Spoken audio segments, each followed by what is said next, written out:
Hi everybody.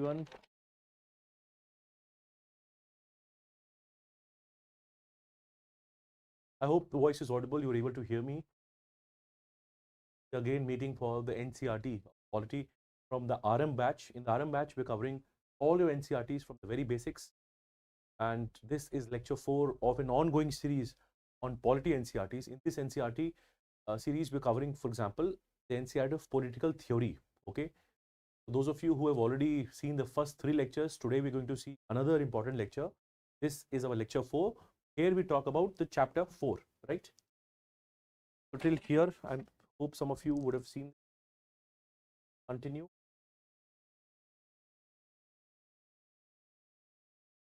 Right, this is the NCERT we are covering, right, just for reference. And today we are going to see chapter of social justice, right? In our previous classes, we have seen important chapters, right? We have seen what is related to freedom, right? We have seen equality. Today we see a very important chapter, that is social justice. Now, in case you recall, in the previous class, I had asked you to think about what is justice. If you've thought about it, we'll discuss it today, right? There's an important discussion to be had on this chapter. And in this chapter, whatever quotes are there, whatever important lines are there, everything I'll be discussing, right? That will help you understand, right? In fact, in this chapter, there's also a mention of ancient India. There's a mention of ancient Chinese wisdom, ancient Greek wisdom. How have they imagined justice to be? Okay. So I think most of you would have settled now, and let us understand whole chapter, right? Now, if you just read the initial lines of this chapter, they highlight how difficult it is to define what is justice. It is not very easy. And what they basically say, that most of us know what is love. Intuitively, we know what is love. Everybody wants love. But defining it becomes difficult. The same can be said about justice. To read some of these lines here, that both love and justice, they evoke very passionate responses for, right? For example, everybody will say justice should be there, justice should be delivered. In fact, people say if justice is not delivered, you have heard the popular phrases, justice delayed is justice denied. Okay, so today we will try to first wrap our heads around how can we think about justice. Okay, so in the initial part, I'm just saying that justice can almost be similar to love, that both are very intuitive, right? People want it, but then defining it becomes difficult, right? Now, which is where we start with the very first question. What is justice? How can we define justice?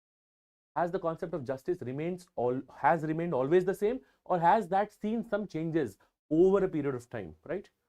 So we will be seeing this when we try to explore for ourselves what exactly justice is. Okay? And this is one thing, right, that we get to know here, that what exactly can we say about it. Okay, now let's pose a question, simple question to ourselves.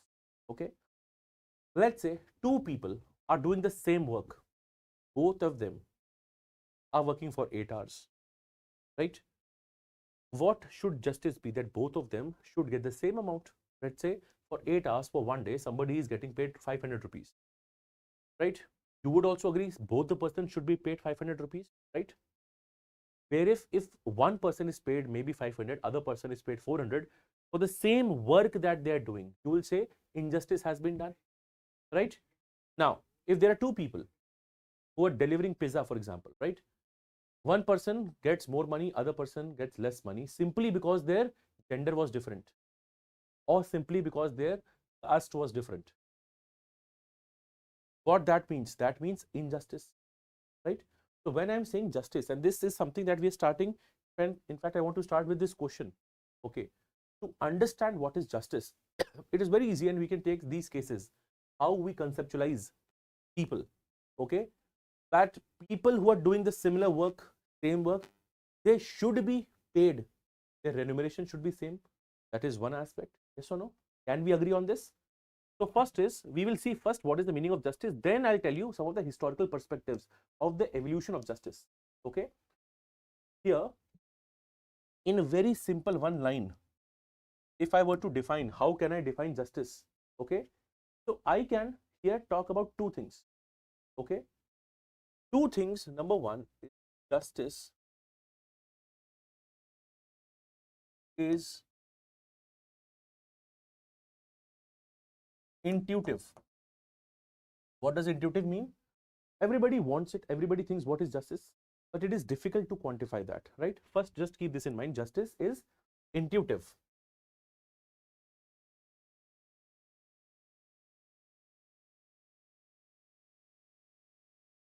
Second thing, if I were to define what is justice, I can also define it again in a simple way. Okay, simple way here simply can be giving each person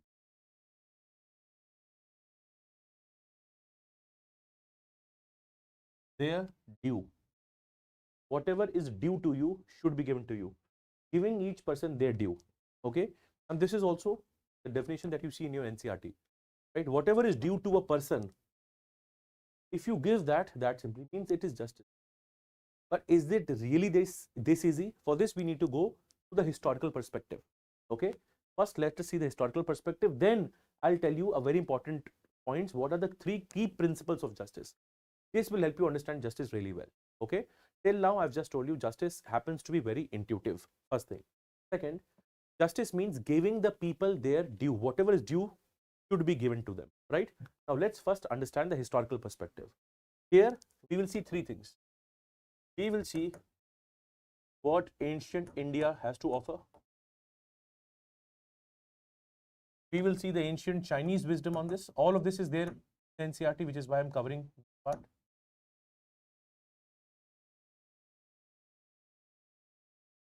And not only would I cover the ancient perspective, historical perspective, but I'll also give you the modern perspective here. So we'll be seeing all of this, right? So now when I'm looking at the historical ancient India perspective, here justice is associated with dharma.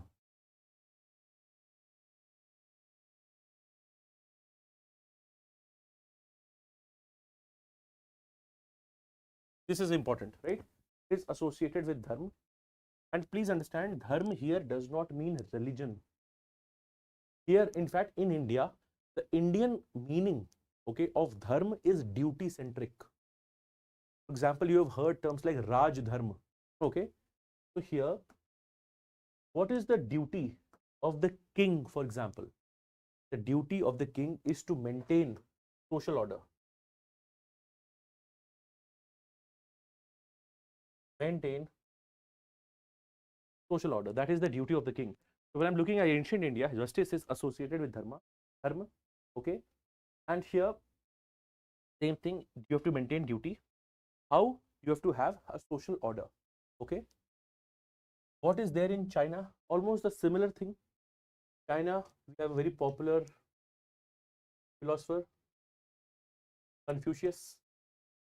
Confucius will say that again, the ruler or the king has to do justice. Now, what is justice? You have to reward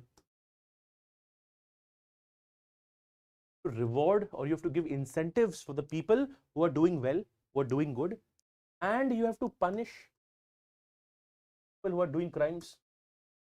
So I'm writing, you have to punish the wrongdoers. That is Confucius' argument. Third thing is what is happening in ancient Greece. Okay, in ancient Greek, and here again there's a mention of the Platonic dialogues. Platonic dialogues are related to Plato. Okay, so here there is a mention of a thinker, right, Glaucon, and there is a statement that is mentioned related to him, right? Statement that is mentioned overall, right? I'll just explain this part, right? Then we'll have a look at.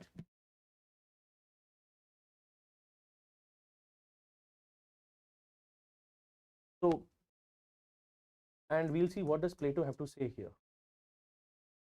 Okay, now the question was that should we be just, should we be unjust? So Glaucon simply would say, and you have to don't remember the name here, don't remember the name, just understand the idea. Okay, what is the overall idea saying? In fact, let me write it here. Right. we are writing the Greek perspective basically.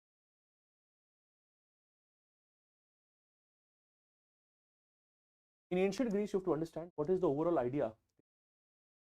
An overall idea here stems from that why be just? This was the question of Glaucon. And Glaucon would say that why be just? Because being unjust was beneficial.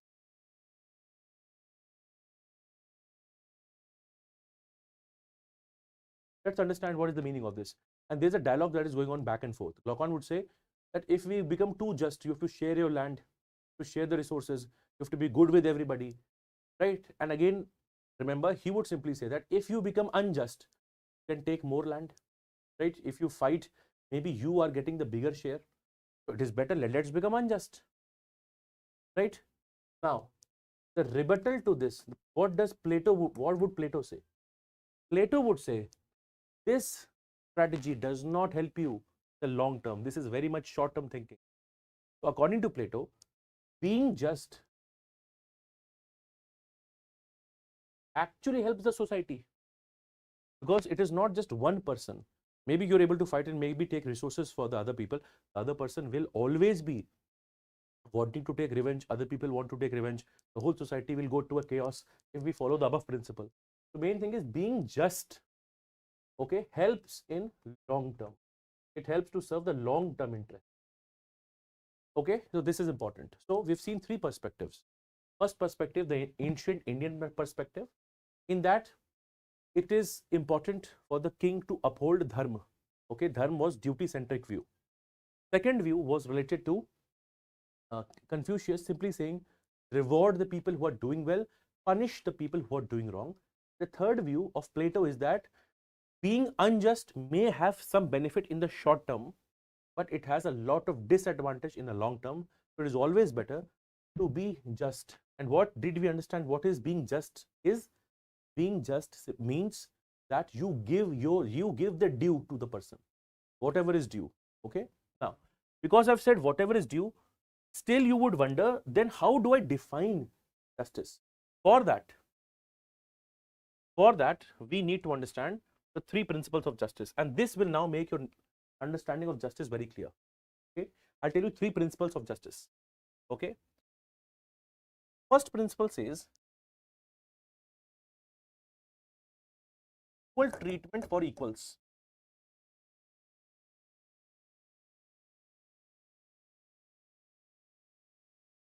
Equal treatment for equals.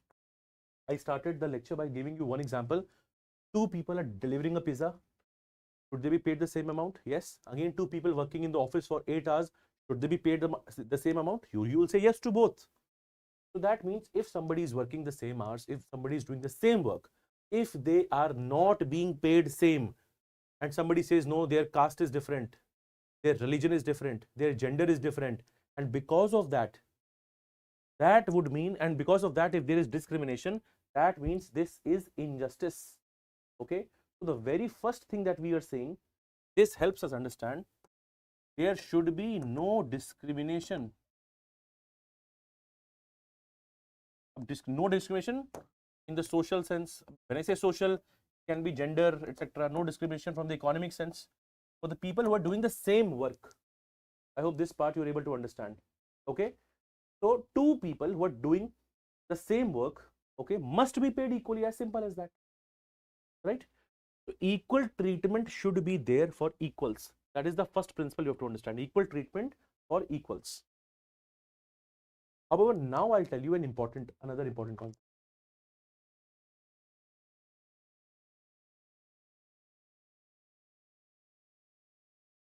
Concept of proportionate justice. Now, if I ask you, two students are preparing for the exam. If they just sit in the exam, I'm saying sit in the exam, should they be given same marks? Say that both of them are preparing for the exam, we should give them same marks. Now, would this be justice or injustice? Now, the answer to that depends on how much effort have they put in, right? For example, one student has read throughout the year, has made notes, has revised, and now is taking exam, as opposed to somebody who is just directly going to appear for the exam. So the idea of proportionate justice says that your due, whatever is due to you, should be done in proportion. If you've worked really hard, if there's a lot of skill involved, the compensation or the treatment should be different. Now you notice that there's a change. So one is you're treating the people equally, that is one thing. Okay. But here I am saying the reward should reflect skill or maybe the time that is put on it. Okay. Now I'll give you another example. There are some very dangerous jobs in the world. Okay. For example, let's say somebody is working in a factory, okay, working for 10 hours versus somebody who is doing, let's say, deep sea diving. Okay, working in very hazardous, very dangerous sector. There is a lot of risk involved. You will see those people getting paid very high, handsome. Then is the skill, the risk, the reward, that ratio is very different, right? So not everybody can be paid equally, and here you have to understand, and in fact we have to recognize that the contribution, the effort will vary. Okay, so maybe let's say you think of miners, okay, who work around the clock and who are working in very dangerous operations. Okay, or let's say some people in the merchant navy or other operations who are working in tough jobs. We can also agree they should be paid higher amount simply because the contribution, the risk, all these factors are very high. Can we say this? We've seen two principles. One is equal treatment for equals. Second is proportionate justice. Third principle here happens to be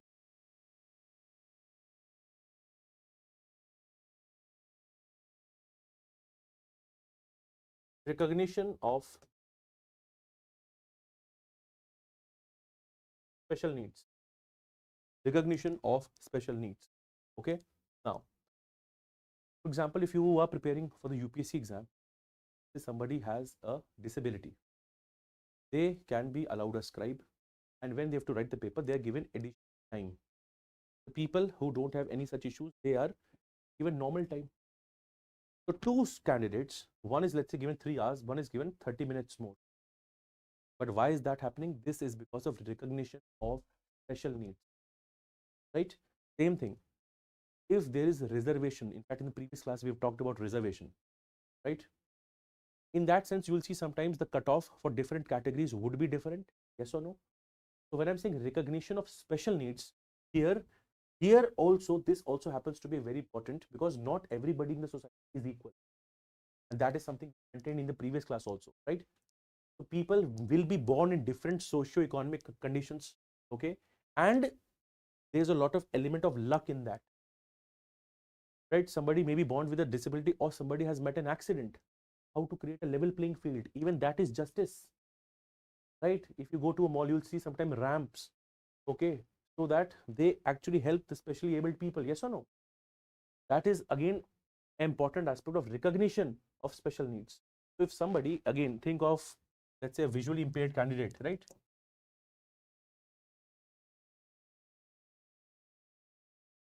Okay, or any other disability, for example, anybody who is having a disadvantage, okay, they should be treated differently. Then I will not say they will be treated equally. If they are treated equally, then we are not reducing the challenges that they are facing. This, in fact, is the backbone of this entire lecture. If you understand these three things. Till now, what I have told you, what is justice? Justice is intuitive, number one. Second, justice is about paying someone's due. Whatever is due to them, we'll pay that. But the point is, what is due has evolved over a period of time. Okay. Now, what does this mean? Has evolved. Earlier, in the ancient perspectives, we will simply say social order will reward the people. But in more recent times, right? For example, there have been, before I come to John Rawls, I'll also tell you, right? We are again and again saying we should due. Okay, and I'm now saying this has also evolved. For example, Immanuel Kant. In case you do not know, remember the name, it's okay. Understand what he's trying to say. Immanuel Kant will say that we should treat people with respect and dignity.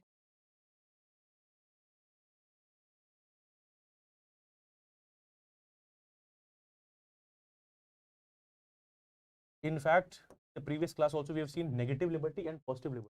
Positive liberty will talk about opportunity, development, and dignity. So now whatever is due to you, in the modern sense, we also recognize that it is very important to treat people with respect and dignity. Right? So it is not just that if how much hours have they worked. This concept will also tell you, let's say somebody does not even have a job. It does not mean they should not be paid at all. There should be, at least we are talking in these days about something known as universal basic income. Somebody, let's say, who has lost their job, sometimes government gives them some special or some small amount of financial assistance. If there are farmers, for example, right, there has been a very harsh weather, poor monsoon, just to compensate for that, that they can live a life of respect and dignity, for example, we are compensating them. So it does not simply mean how much effort you are just putting in or your contribution, or you should treat all the people alike. We have to also recognize that it is very important to treat people with dignity and respect. This is again how our understanding of justice is also evolving. I hope you understand this, right? Now John Rawls theory is mentioned. Now people with political science optional cover this in far more detail because John Rawls is mentioned as a thinker. Okay, so I take that far more detail in the optional classes, but this is GS, but this is mentioned in NCERT. Now, in case you're watching this, you also just write down EYQ 2016 S4 in your ethics paper. Okay, in mains 2016, a full-fledged question on John Rawls was asked. Even the people who are watching this, right? It is better you know the thinker, whatever is there in brief. I'll not go into too much of detail here, but at least whatever is important, I'll tell you. Okay. Now, I hope till here we are able to understand what things are. Now let's understand John Rawls. Now John Rawls is a more modern thinker. In fact, in 1991 he published a book of his Theory of Justice. Main thing you have to understand, and Rawls helps us, in fact there's a thought experiment that we can talk about. Okay. For example, let's say there's a rich person. Rich person has a lot of property. What would the rich person want? That his wealth, his property is saved. The system should be in such a manner that it gets saved. Let's say somebody is very poor. They would want that at least their basic set of living is taken care of. Yes or no? So John Rawls says that, and in fact he helps us understand how to imagine a just society. Okay. For that, he gives the principle of veil of ignorance. Okay. In this principle, he says that, let's say, people are not aware about their circumstances. So you don't know whether you will be born a man or a woman, whether you will be born abled or differently abled, or you will be born rich or poor, or you will be born in lower caste, upper caste, whatever is there, you don't know. You don't know what is going to happen. Because you don't know whether you are rich or not. Let's say in this, let's say currently you are rich, everything is taken care of. But now let's say whenever you have to be born again or whatever is the case, now you don't know what will happen to you. So according to him, people will be very rational. Now since you don't know how your skills, you don't know where will you be born, you will at least want to be in a society, okay, that helps you survive, right? So that rich person can be born to a let's say very poor family, but that person at least would want for themselves basic needs. So it can be small shelter, it can be food, right? It can be some property, right? So the point is, in a veil of ignorance, people make rational decisions and choices, but they don't know where will they be born. And this helps them imagine or create a society. And please understand, this is simply a hypothetical construct. It's a hypothetical construct. The construct is revolving around the idea that if people are not aware of their circumstances, they will design a world in which they will have certain rational outcome. Okay, so if you don't know exactly where will you be born, okay, so then the question is, what rules would you choose? And here also the simple idea is you will want to minimize your disadvantage. So even if wherever you are born, you don't want to be born where you struggle a lot. As simple as that. So main thing is you will want to minimize your disadvantage. Okay. And the idea of this is that now imagine a society. I can say a society is just when the least advantaged person, a person who has no advantage, is able to live a good life. Now, do you understand this? Why are we talking veil of ignorance? So, veil of ignorance, first of all, helps us know what rules would somebody choose. These rules will be rational. Why? Because you also know you have to live. You don't know in which part of the world, in which gender, in which race, in which caste, in which religion would you be born. But wherever you are born, you still want to live a life of dignity. You still want to live a life. So main thing is you will imagine a word which will minimize your disadvantage. Right? A word which will minimize your disadvantage. I hope this is clear. Right? And then, therefore, I can say a just society is that society where the least advantaged section, let's say the poorest of the poor, is still able to have a dignified life. Can I then say the society is just? So this principle also helps us imagine a society wherein it is not just justice. Okay, justice, of course, we are understanding that you give people their due, but main thing is how are you arriving at these principles? Okay, so this theory actually helps us understand, one, how to have a just society. It also helps us understand how to treat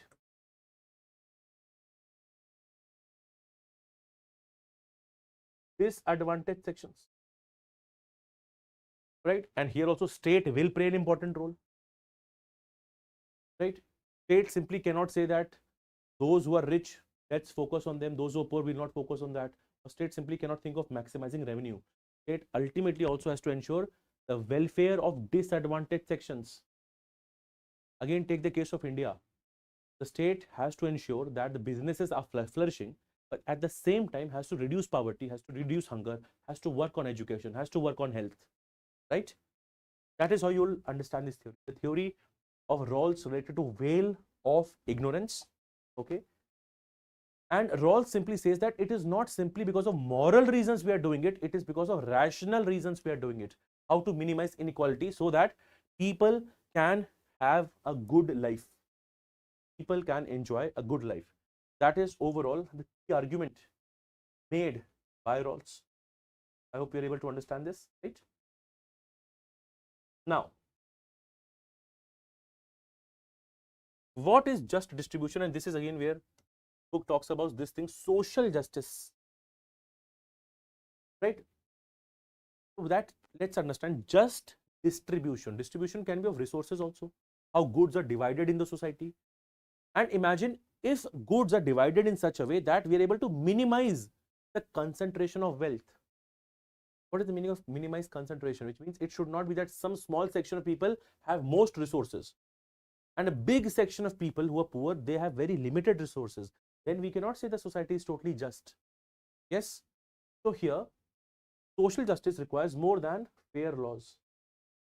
It actually concerns with the distribution, very important, of goods and services.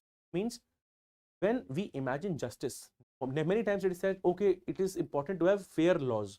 Laws should be fair. In fact, in our foundation classes, etc., later on, we'll also see that law should be just, law should be fair, law should be reasonable. But it does not simply end at the level of laws. You have to talk about the distribution of goods in a, right? So it concerns with the distribution of goods and services. Why? To provide a level playing field. Let's understand this. Okay, you would be aware about the different government programs wherein a lot of ration is almost given to people, almost a substantial chunk of population gets free ration. Why? They are the most disadvantaged section of. So unless we provide them food at a subsidized rate or at a free rate, we will not be able to create a level playing field. Okay, and just understand level playing field is what. Let's say this is one person and this is one person. If you treat them equally, which is like this, there will always be a difference. Can you see this difference? But if you treat them differently, which means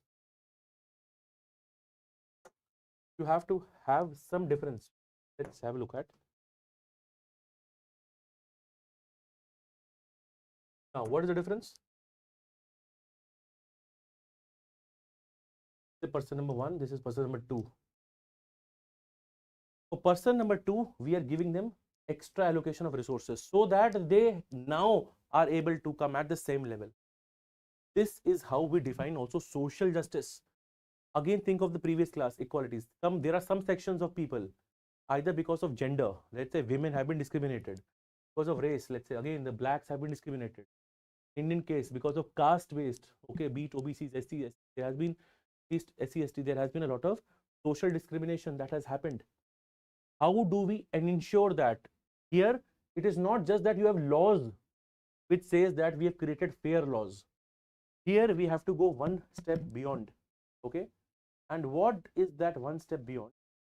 That we simply say that beyond this, we have to, so one is you have to have laws are very important, right? But you want to have proper goods and services. Why? To create a level playing field, number 1. Second, this actually will ensure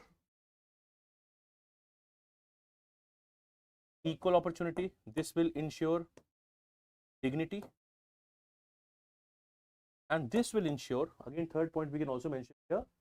Apart from that, it will ensure basic minimum conditions for all.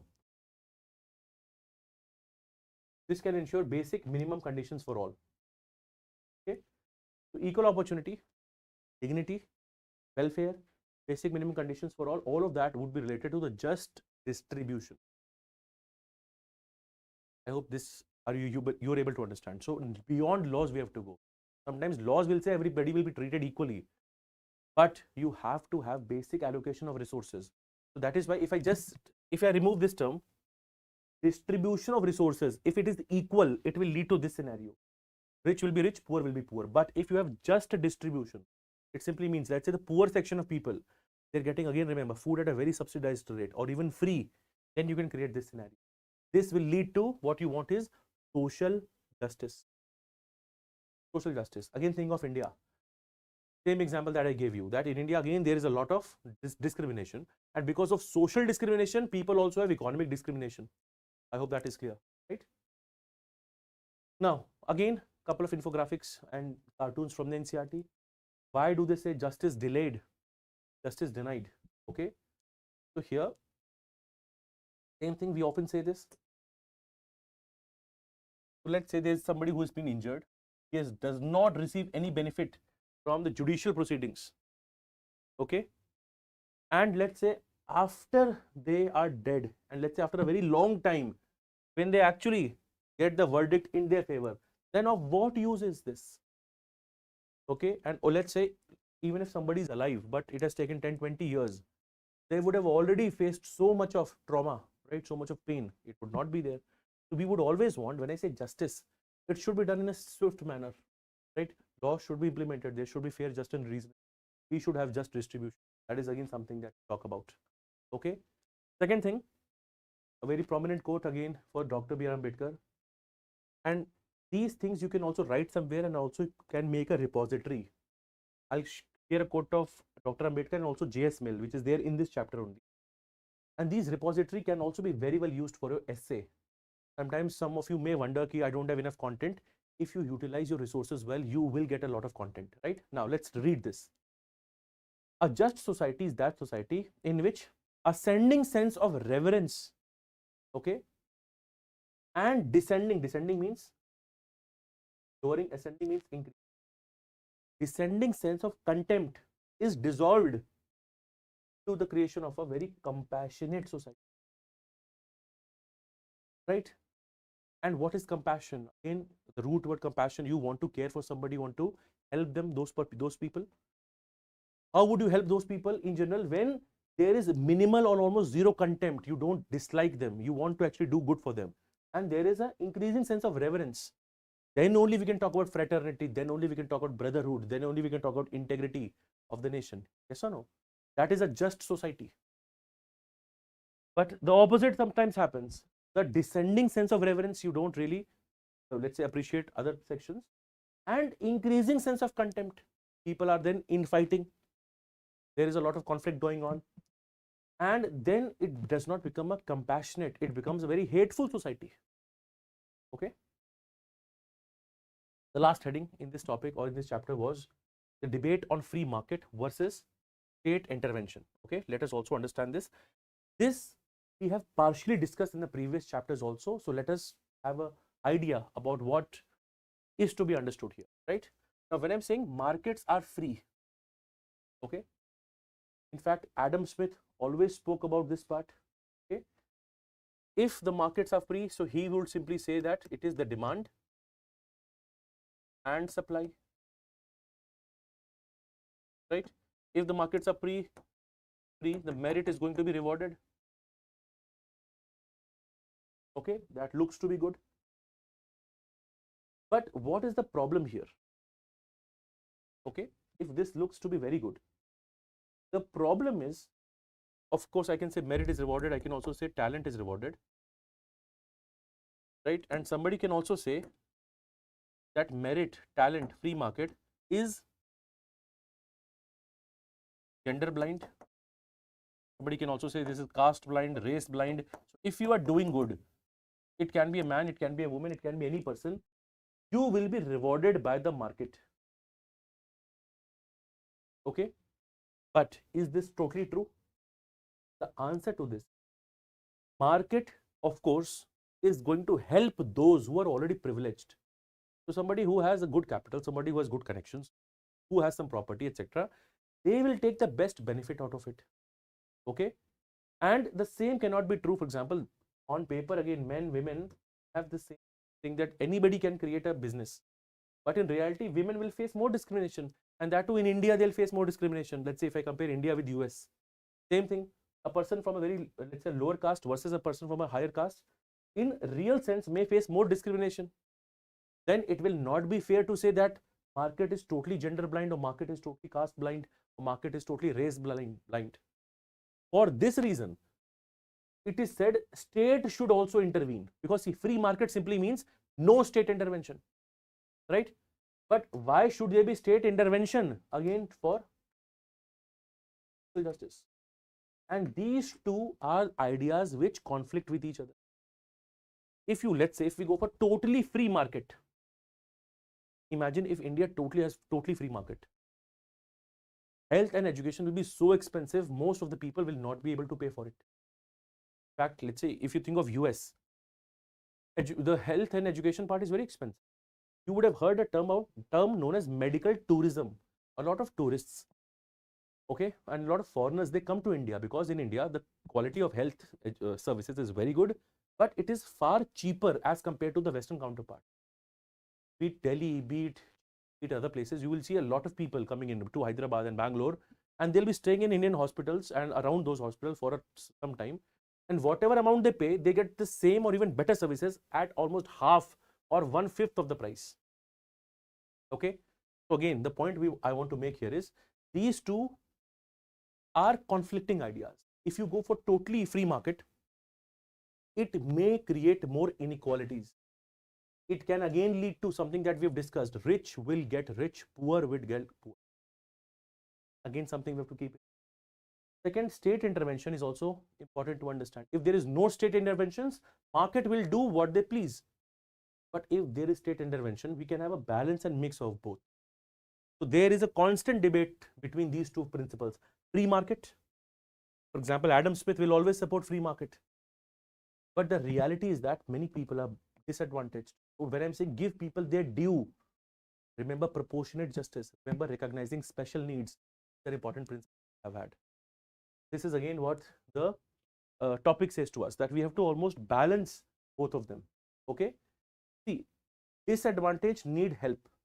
Okay, I'm not saying the markets cannot help the disadvantage. They can also help it, but they also require state intervention. So one has to almost mix and balance. Okay. So even in India, for example, sometimes there's a debate: should people get a lot of subsidies? Should there be reservation? Because the debate is between free markets and state intervention. Okay. So the answer to this is I'm not choosing one of them. The point is both of them can coexist, and especially for countries like India, where there's a lot of diversity, where there is a lot of historical or social discrimination which has existed, we want to have a balance of both. All right, I hope that part is clear. This is almost where we end the whole discussion. A very prominent quote, again, let's see, by G.S. Mill. What is justice? Justice implies something is not only right to do, but wrong not to do, but which some individual can claim from us as his moral right. Right? So it is right to do also, and it is wrong. If you don't do it, then it is a wrong. This is also correct. And some individual can claim from us, from others, this is my moral right. I should have done this. J.S. Mill has been one of the biggest supporters of freedom of speech and expression. This is what he has to say. That is one. Now let's summarize whatever we have done in the whole chapter in 5 points. Okay. If you followed this summary will absolutely make sense to you. So justice, what is justice? Giving each person their due. Okay. Now what counts as due? It will depend on the values of society. Okay. So for example, in liberal societies, they will want more and more freedom. They want less of state interference. Okay. But let's say so people, society, places like socialist, let's say USSR, there you want more collective welfare. Okay. 3 principles we just saw: equal treatment for equals, proportionality. Okay, here we had spoken about that if just 2 people just sit at the test, does not mean they should get equal marks. It depends on how much effort one has put in, right? And recognition of special needs. All these 3 are very important. Then Rawls we had spoken about. We had spoken about the veil of ignorance. You want, if you, that a fair society is one you would rationally choose if you don't know where you will end up. So if the rich person does not know whether he'll end up as a rich person, they would want that they should be placed in situation which minimizes their disadvantage. Okay. Then social justice, like we've understood, it is not just about fair laws or equal laws. It is more than that. It is about the distribution of goods and services. Okay. So you want equal opportunities, and you also want basic minimum conditions for all, because we know what is due here. Even human dignity, human development, human opportunity is a very important aspect, right? And lastly, we also discussed the debate between free markets, state intervention. Okay. And here this helps us what is a good way to achieve social justice. If you totally have a state intervention, markets will not be there, free markets. So then there's also a challenge. If you only have free markets, you will have a lot of inequalities. So how to achieve social justice? You will have conflicting values. That is the whole argument. But you have to have almost a mix of both of them.